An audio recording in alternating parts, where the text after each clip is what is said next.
سب سے پہلا بدبخت بندہ تھا اس عرب کے علاقے میں، اس کا نام تھا عمر بن لوحی الخزائی۔ عمر بن لوحی الخزائی، عام طور پہ اردو خان اس کو پڑھتے ہیں عمر بن لائی خزائی، تو یہ اس کا صحیح نام ہے عمر بن لوحی الخزائی۔ خزا اس کا قبیلہ تھا۔ یہ بدبخت مکے کے میں جو سردار تھے نا، ان میں ایک بڑا سردار تھا، اور خانہ کعبہ کے جو خدمت گار تھے انہیں متولی کہتے ہیں۔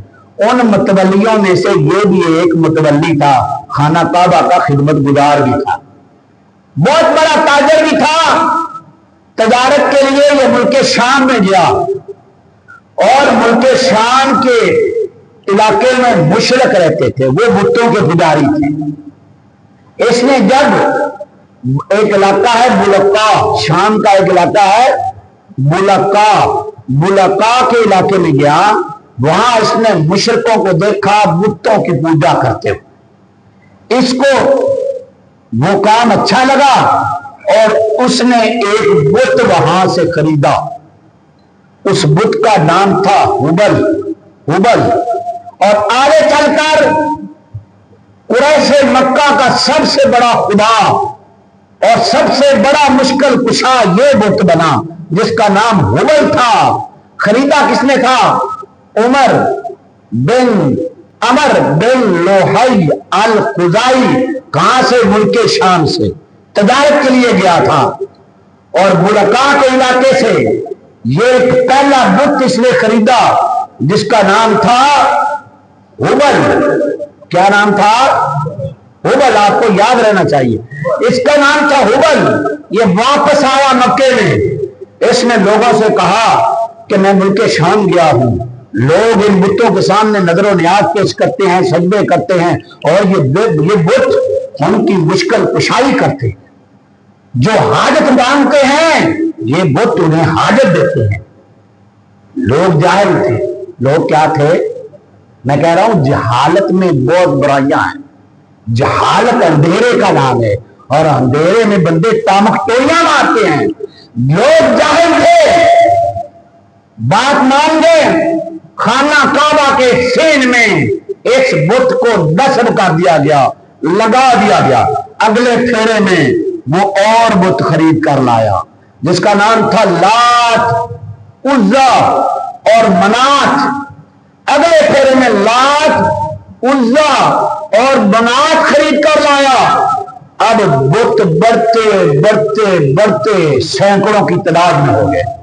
نوبت یہاں تک پہنچی، ہر قبیلے کا ایک الگ بت تھا، اور وہ اس بت کی پوجا کرتے تھے، وہ اس بت کی عبادت کرتے تھے، ان کے سامنے سجدہ ریز ہوتے اور نظر و نیاز پیش کرتے، ان کا طواف کرتے، ان سے حاجتیں مانگتے اور ان سے دعائیں مانگتے، اور سمجھتے کہ یہ ہمارے مشکل کشا ہے، یہ ہمارے حاجت روا ہے، یہ ہماری دعاؤں کو قبول کرتے ہیں۔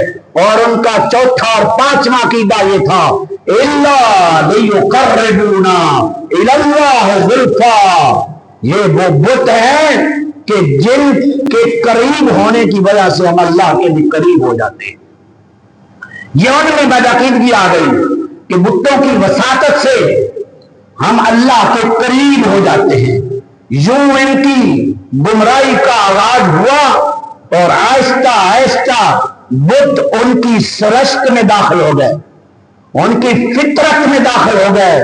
بتوں کی پوجا ان کی عادت ثانیہ بن گئی، ان کی روح کا حصہ بن گئی، ان کے معاشرے کا حصہ بن گئی، ان کی ثقافت کا حصہ بن گئی، ان کی عبادت ریاضت کا حصہ بن گئے، ان کی عادات کا بت حصہ بن گئے۔ اور نوبت یہاں تک پہنچی کہ اب کوئی اہل اللہ اگر تنقید کرتا تو وہ اس کے مخالف ہو جاتی۔ جب جہالت عام ہو جاتی ہے، جب بد عقیدگی عام ہو جاتی ہے، تو کوئی اہل اللہ انگشت زنی کرتا ہے کہ یہ ٹھیک نہیں کر رہے، تو پھر وہ کیا کہتے ہیں؟ اس کے دشمن اور اس کے مخالف ہو جاتے ہیں۔ وہ کہتے ہیں کہ یہ غلط کہتا ہے۔ تو یہ اہل مکہ کی ایک برائی آج میں نے بیان کی ہے کہ وہ مشرک تھے، وہ جہل تھے، وہ رسم و رواج کے پجاری تھے، رسم کی پوجا کرتے تھے، اصل توحید سے وہ ناواقف ہو گئے۔ آئندہ جمعے پر میرا موضوع